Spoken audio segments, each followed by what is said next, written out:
Hello, my name is Barry Wiss, Certified Wine Educator and President of the Society of Wine Educators.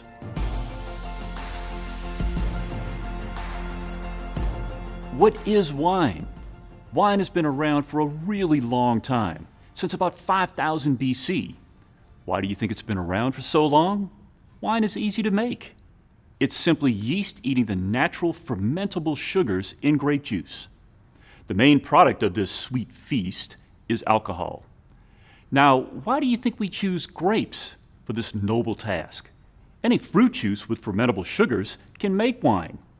You could say grapes are higher on the fruit evolutionary ladder. Let's take Chardonnay, for example, America's most popular wine. Chardonnay is often described as having aromas of ripe apple, juicy pear, and lemon. When you smell these aromas in Chardonnay, you're actually smelling the same components that make an apple smell like an apple, a pear smell like a pear. The list of aromas is almost limitless when it comes to the potential of grapes. Grapes are amazing. They are responsible for all the great wines we enjoy. When a particular grape is grown in a distinguished area, it can possibly show us the true potential of not only the fruit itself, but also the region from which it came. Have you ever heard of the saying, good wine tastes like a grape? A great wine tastes like a place. When harvest begins, white wine grapes are usually the first to arrive at the winery. This makes them less susceptible to rot and frost damage than red grapes, which can ripen up to a month later. Although there are often exceptions when it comes to the world of wine, white grapes almost always go directly to the wine press after crushing and distemming. White wines are rarely fermented on their skins. Next, when making the very best red wines, red grapes are hand-sorted to eliminate inferior grapes. The grapes are destemmed and fermented on their skins. Red wines get all of their color, considerable complexity, and structure from the skin of the grape. It is possible to make a white wine from a red grape by simply removing the skins prior to fermentation. Just about all grape juice is clear. After the juice fully ferments, it may be transferred to oak barrels for aging. Most red wines and some white wines, such as Chardonnay, are often aged in oak barrels.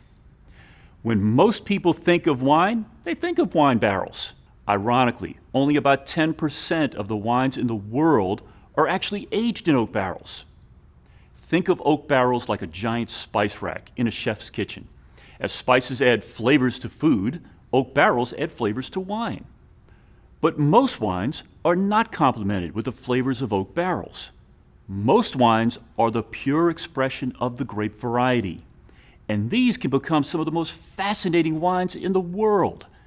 The winemaker's job is to achieve balance when making wine, bringing together the essential components: sugar, acid, alcohol, and tannin.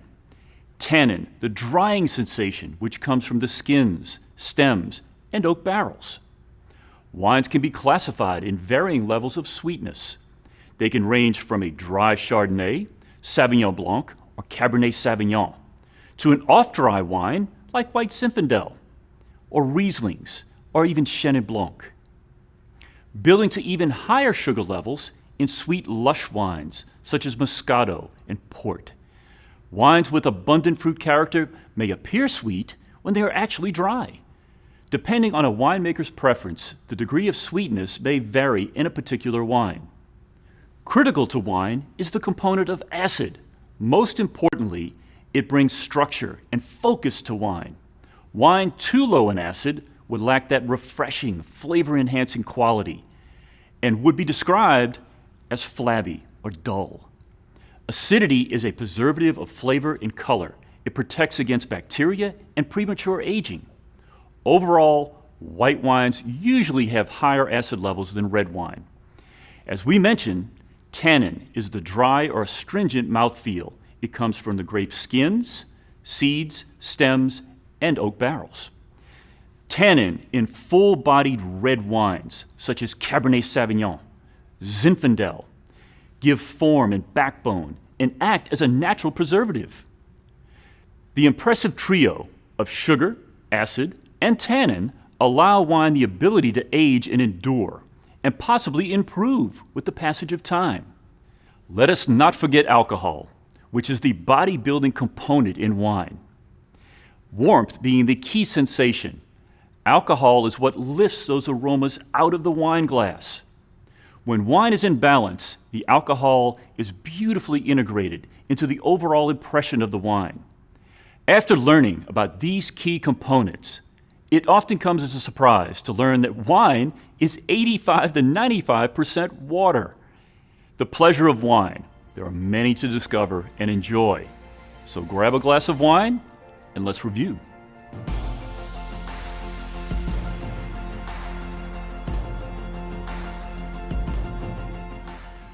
Wine has been enjoyed around the world for a very long time. How long? About 5,000 BC. Red wines attain their full colors and much of their complexity from the grape skins. The dry mouthfeel, which comes from the skins, seeds, stems, and the oak barrel, is called tannin. Approximately what percent of wine in the world is aged in oak barrels? About 10%. Wine is mostly water. I hope you enjoyed learning about what is wine. Cheers.